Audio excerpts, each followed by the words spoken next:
eskerrik asko denoi etortzeagatik. Leize-zuloaren aurrean gaude.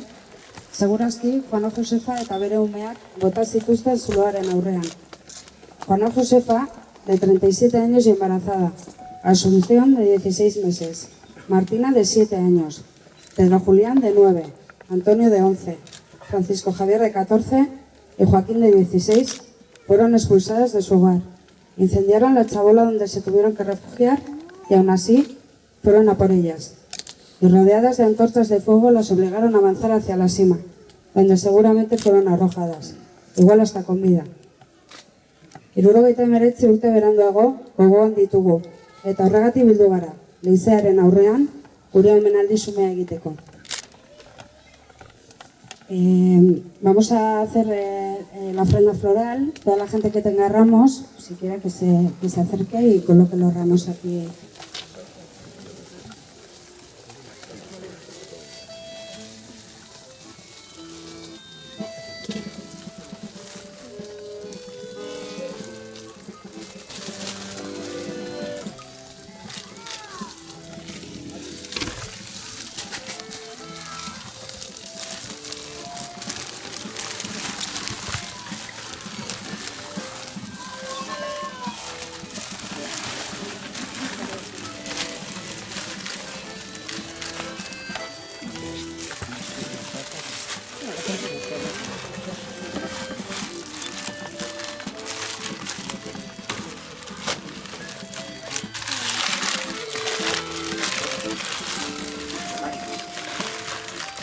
José María.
1936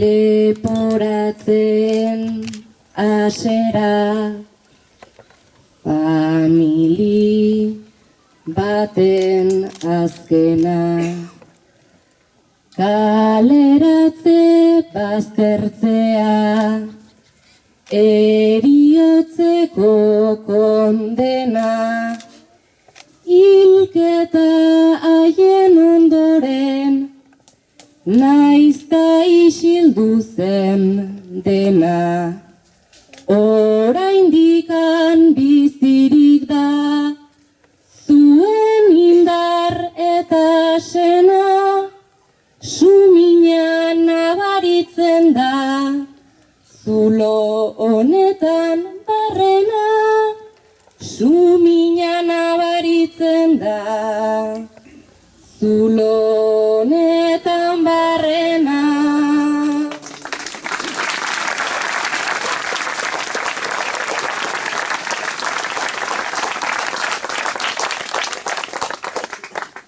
Zeinote da arrazoia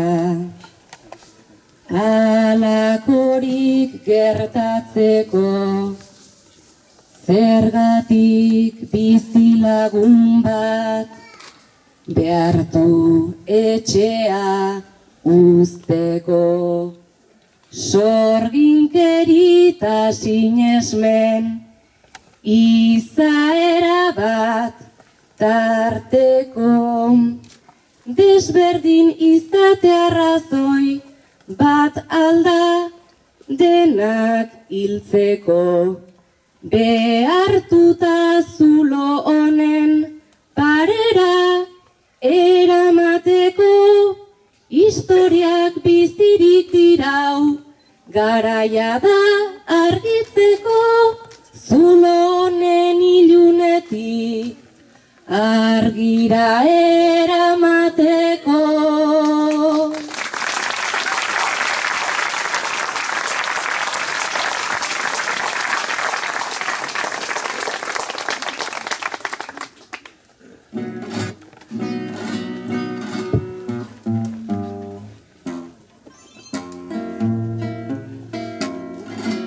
Les queremos hoy cantar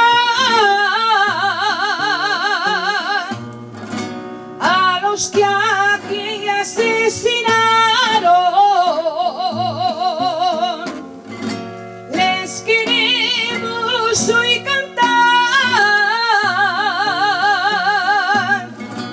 y con la jota decirles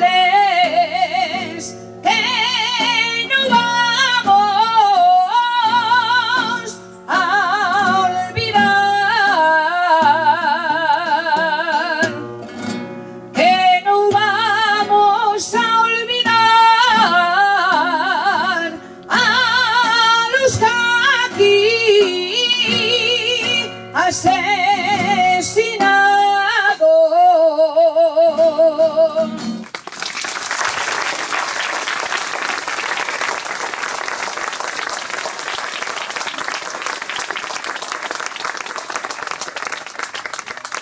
Bueno, eskerrik asko denoi. Tenemos a 4 personas que nos van a decir unas palabras. La primera es Saloa Basabe. Saloa kazetaria da, berdintasun eragilea eta genero gaietan aditua.